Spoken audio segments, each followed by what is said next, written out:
Hello students, welcome back. So today I will start chapter number 6, Effects of British Rule in India. As we have discussed earlier in chapter number 1 and chapter number 4, if you people remember that the Britishers came in India for what purpose? For trading purpose. And how did they came? So all these things we have discussed in first chapter, right? And in the fourth chapter we have discussed about the policies they have introduced, subsidiary alliance policy and annexation policy, how these traders became the rulers, right? For trading purpose they came, but how these traders slowly became the rulers. So in this chapter we will read about how the effects of the British rule in India. Okay, which were the effects of British rule in India? So let's go ahead. Aruna was reading the newspaper in the morning while her daughter Purva was sitting beside her and doing her work. So a girl named Aruna was reading the newspaper. At that time, her daughter Purva was sitting beside her. उसके बाजू में बैठी हुई थी and she was doing her homework. Aruna read loudly, "Revolution in Libya." Hearing this, Purva asked, "Why do people revolt?" Aruna answered, "When the needs of the people are not satisfied and people face economic crisis, they revolt." In our country also, during the British rule, the condition of the people was very bad and resulted in a revolt. Let me tell you about the life of the Indians at that time. So, basically, Aruna read loudly Revolution in Libya. So, hearing this, Purva asked why do people revolt, तो लोग revolt क्यों करते हैं, ऐसा पूर्वा ने पूछा. So Aruna answered that when the needs of the people are not satisfied, जब लोगों की ज़रूरतों को सेटिस्फैक्शन नहीं मिलता है, and when the people faces economic crisis they revolt. Like in our country also, when the Britishers were ruling in India, the condition of the people was very bad, and the result was of that we revolted against the Britishers. We all know about that, right? So let me tell you about the life of the people or the life of the Indians of that time. India was economically prosperous till the 18th century. The anarchy that followed the death of Aurangzeb too could not weaken it. It has been admitted by historians across the world that the industries, production techniques, and the organizations of trade in India were unmatched at that time. See, India was very much prosperous, economically prosperous during the 18th century, right? जब तक औरंगजेब का death हुआ था, when India was, you know, going out by anarchy, that time also India इतना weak नहीं हुआ था.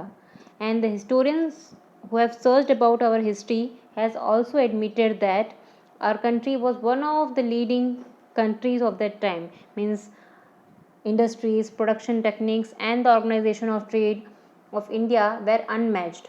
किसी भी countries के साथ मैच करने जैसा नहीं था, मतलब इतना ज़्यादा हमारा इंडिया आगे था उस टाइम पे. In the 18th century, the same country India became poor and bankrupt during the nearly 200 years of the British rule. And वही सेम इंडिया, वही सेम कंट्री इंडिया बहुत काफ़ी ही पुअर हो गया, and it became bankrupt, that even bank are not ready to give loans, right? इतना ख़राब condition हो गया when the British rule started. And almost 200 years the British rule जब हुआ हमारे इंडिया में, India was totally became poor. It became that country supplied raw materials to the factories in England and offered a large market for the finished product of the factories in England. ठीक है, India एक वो country बन गया जो कि India में से रॉ मटेरियल्स इंग्लैंड में लेके जाया जाता था, एंड दे वहाँ पर फिनिश्ड प्रोडक्ट बनाकर बेचा करते थे. तो इस तरह से वो लोग प्रॉफिट अर्न करते थे. We have already discussed that in first chapter, right? Let's move further. Conditions of peasants and agriculture during the British rule. See, peasants means farmers. The British got a new opportunity to increase their income after the acquisition of the Diwani right, that is, right to collect land revenue of Bengal, Bihar and Orissa. Britishers को और भी ज़्यादा नया opportunity मिला और भी ज़्यादा एक अपॉर्चुनिटी मिला जिससे वो अपना वेल्थ और इंक्रीज कर सकते थे और प्रॉफिट कमा सकते थे when they got the acquisition of Diwani right. And what was Diwani right now? Means right to collect land revenue. You we know that अभी जिस तरह से हम टैक्स पे करते हैं, that time also farmers, peasants, land owners have to pay the tax. उसका नाम क्या होता था? Land revenue. रेवेन्यू का मतलब होता है टैक्स. ठीक है. बंगाल, बिहार एंड उड़ीसा से उनको दीवानी राइट्स मिला था. Means they can collect land revenue from Bengal, Bihar and Orissa. They started exploiting peasants to earn more revenue and as a result the peasants became poorer. जिसका रिजल्ट ये हुआ कि वो अभी पीजेंट्स से, जो फार्मर्स थे, उनसे ज़्यादा से ज़्यादा रेवेन्यू कलेक्ट किया करते थे. ठीक है. जिसका रिजल्ट ये होता था जो फार्मर्स होते थे वो और भी पुअर होते जा रहे थे. Many times the peasants had to sell their jewelry to pay the revenue. काफ़ी बार ऐसा होता था कि फार्मर्स को अपना खुद का फैमिली में जितना भी ज्वेलरी होता था उनका बचा कुचा वो भी उनको बेचना पड़ता था, तब जाके वो रेवेन्यू पे कर पाते थे, टैक्स पे करते थे. A large number of peasants had to borrow money from the money lenders and consequently fell into a debt trap. तो इसका नतीजा ये होता था कि काफ़ी सारे फार्मर्स को मनी लेंडर्स के पास से मनी बोरो करना पड़ता था. मनी लेंडर्स कौन होते थे? जो उस टाइम पे, जैसे कि उस टाइम पे बैंक नहीं होता था लोन देने के लिए, तो बड़े बड़े जो लैंड ओनर्स होते थे, ठीक है, जिनके पास ज़्यादा पैसा होता था, वो लोग क्या करते थे? ज़्यादा इंटरेस्ट में लोगों को पैसे देते थे, लोन में देते थे, और इंटरेस्ट भी ज़्यादा चार्ज करते थे. धीरे धीरे धीरे धीरे this farmers fail into depth trap. मतलब धीरे धीरे वो लोग कर्जे में गिरते जा रहे थे. Farmers loss there land and agriculture suffered in many reasons of India. तो इसका नतीजा ये हुआ कि धीरे धीरे उनका लैंड, उनका एग्रीकल्चर बहुत ही सफ़र होने लगा. ठीक है. और ये काफ़ी सारे इंडिया के अलग अलग रीजन्स में देखने को मिला, और स्पेसिफिकली फार्मर्स के साथ सबसे ज़्यादा होता था ये सब कुछ. Moreover Bengal witnessed a terrible famine in the year 1770 century in which lakhs of people died of starvation. इससे भी बुरा ये हुआ जब बंगाल में फेमाइन आया था. You remember chapter number 5, famine, right. Drought, जब पूरा का पूरा, जब बारिश काफ़ी सालों तक नहीं होती है तब होता है ये कंडीशन. और यही सेम बंगाल में भी हुआ था 1770 सेंचुरी में, जब lakhs of people were died because of starvation. Starvation का मतलब होता है भूख के वजह से. जब खाना पीना कुछ नहीं मिलता है तो भूख के वजह से लोग मर जाते हैं. तो वैसे काफ़ी सारे लोग का डेथ हुआ था. Governor General Lord Cornwallis enforced Permanent Settlement Act in order to collect revenue. At that time, Governor General Lord Cornwallis, he was the Governor General.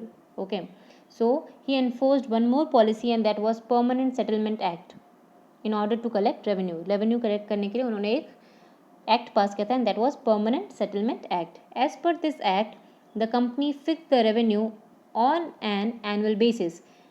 ये एक्ट के हिसाब से कंपनी ने क्या किया था? रेवेन्यू फिक्स कर दिया था सबके लिए इक्वल. द जमींदार और the landlords were given the permanent right of land and revenue collection. ज़मींदारों को अपॉइंट किया गया था so that they will collect the land revenue, right. This is how a class of landlords loyal to the company was created. तो इस तरह से एक क्लास ऑफ लैंड लॉर्ड को बनाया गया था जो कि काफ़ी ही कंपनीज़ के साथ, मतलब ब्रिटिश ईस्ट इंडिया कंपनी के साथ लॉयल थे. ठीक है, वफादार थे, उनके नीचे काम करते थे. This act also ensured the income of the company. Against this the peasants who worked hard in the hot sun to cultivate the land and grow crop were exploited. तो सबसे ज़्यादा एक्सप्लॉयटेशन किसको होता था? वो फार्मर्स को जिनको काफ़ी मेहनत से जो कल्टीवेट करते थे, ठीक है, कड़ी कड़ी धूप में के नीचे खड़े रह के काम करते थे और काफ़ी मेहनत से जो कमाते थे वो पूरा का पूरा उनको रेवेन्यू में देना पड़ता था. Because revenue was fixed for every one, whether he is a rich or a poor farmer, right. Rich हो तो भी उतना ही रेवेन्यू पे करना है, पुअर हो तो भी इतना ही रेवेन्यू पे करना है. तो वो किसके लिए सबसे ज़्यादा नेगेटिव है? Obviously for the poor farmers. Now next, moving ahead, you can see here the picture, impoverished peasants and the Governor General Lord Cornwallis. Now effects on social life. Warren Hastings, the person who was given the job of collecting revenue, was known as a collector. So Warren Hastings was the person जिसको काम दिया गया था revenue collect करने का, जिनको वहाँ पे कलेक्टर भी बोलते थे. He also performed the function of a judge. As a collector भी वो काम करते थे and he was also performing the function of a जज, जजमेंट देने का काम भी करते थे. The British system of administration destroyed our ancient system of self rule. Obviously India में पहले सेल्फ रूल चलता था, इंडिया में अब भी सेल्फ रूल चलता है, बट जब ब्रिटिशर्स आए थे तब वो पूरा डिस्ट्रॉय हो गया था हमारा administration, because Britishers were ruling over us. In the ancient times, every village was like a small republic. Gram panchayats handled the administration of the entire village. तो हम जानते हैं कि आज भी विलेजेस में ग्राम पंचायत होते हैं, राइट. तो उस टाइम पे भी ग्राम पंचायत पूरा का पूरा एडमिनिस्ट्रेशन हैंडल करते थे कोई भी विलेज का, एंटायर विलेज का. These panchayat were like the backbone of the self rule in our country. तो ये पंचायत क्या थे, हमारे सेल्फ रूल वाला जो कंट्री था, ठीक है, आत्मनिर्भर वाला जो इंडिया था, उसका बैकबोन था वो. These institutions of local self-rule stood their ground even during the times of foreign invasions and the Sultanate period, but were destroyed due to the administrative policies of the Britishers. यही हमारा India जब foreign इन्वेशंस हुए थे, मतलब जब दूसरे countries के जब लोगों ने हमारे ऊपर अटैक किया था, जब सल्टनेट पीरियड आया था, तब भी हमारा जो लोकल सेल्फ रूल था वो हिल नहीं पाया था. हमारा इंस्टीट्यूशन इतना ज़्यादा स्ट्रॉन्ग था हमारा India.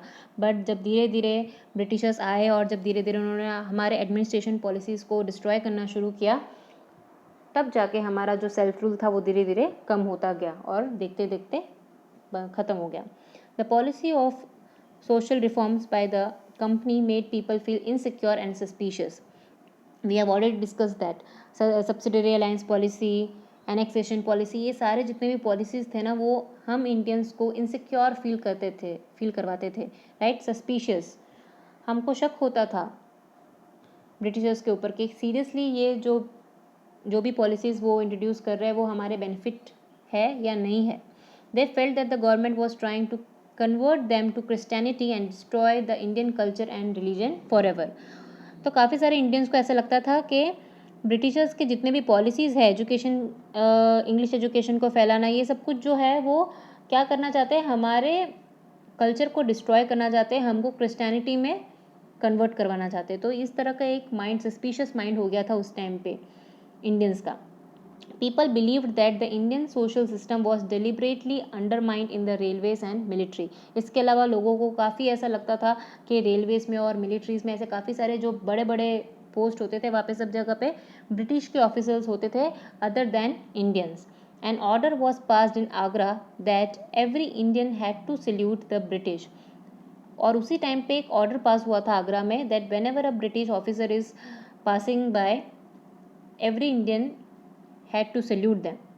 If it was not done, it was considered a crime and was liable for punishment. और अगर सल्यूट नहीं किया जाता है, that means that is a crime और उसके लिए punishment भी मिलेगा. As a result, there was a widespread sentiment of anger and hatred for the British amongst the Indians. तो इसका रिजल्ट ये हुआ कि हम इंडियंस के अंदर कौन से सेंटिमेंट आने लगे, एंगर के और हेट्रेड के. For whom? फॉर ब्रिटिशर्स, ठीक है. Now next is destruction of Indian trade and industries. Now how the Indian trade and industries were getting destroyed.